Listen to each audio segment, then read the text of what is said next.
faith in God. Revelation. Truth.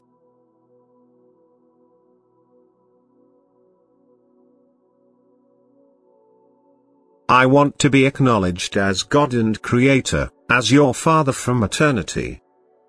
I must first demand faith in me from you humans. You must have gained the inner conviction that you emerged from the strength and might of a being which works and rules in all perfection, under whose will you are, but which draws close to you with never-ending love because you emerged from his love.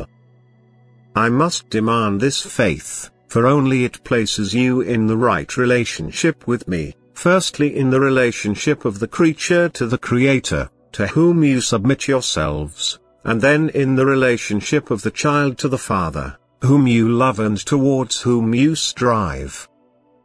I don't want to know you forever as beings isolated from me. I want to be closely united with you. I want to achieve the goal I set for myself when I called you into being, to work and create with perfect divine beings whom I can make infinitely happy as my children, whom I love and whose love I want to possess in full measure.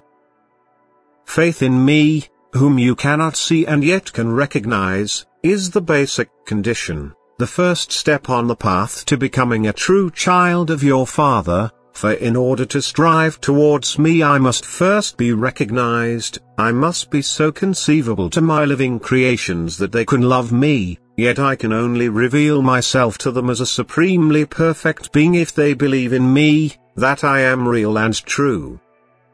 And they can gain this faith, for they need only desire to know the truth about their origin, about their being and about their destiny.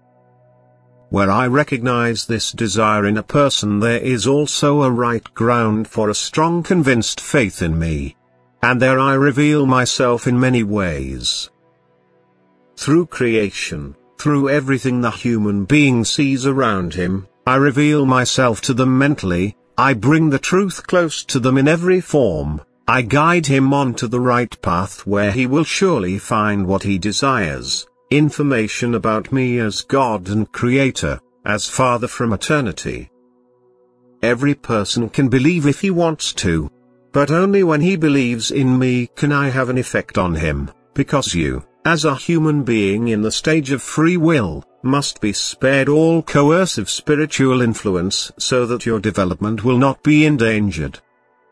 But once the human being has attained faith of his own free will, he will also experience the strength and power and love of the one in whom he believes, for as soon as he acknowledges me he has taken the path of ascent where he will constantly receive help from above to reach his goal.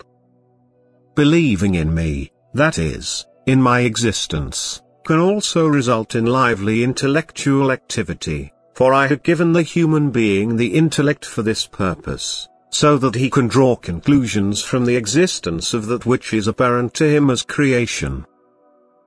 By virtue of his intellect he can already recognize a power above himself to which he is at the mercy, which disregards human will, which is stronger than the human being himself.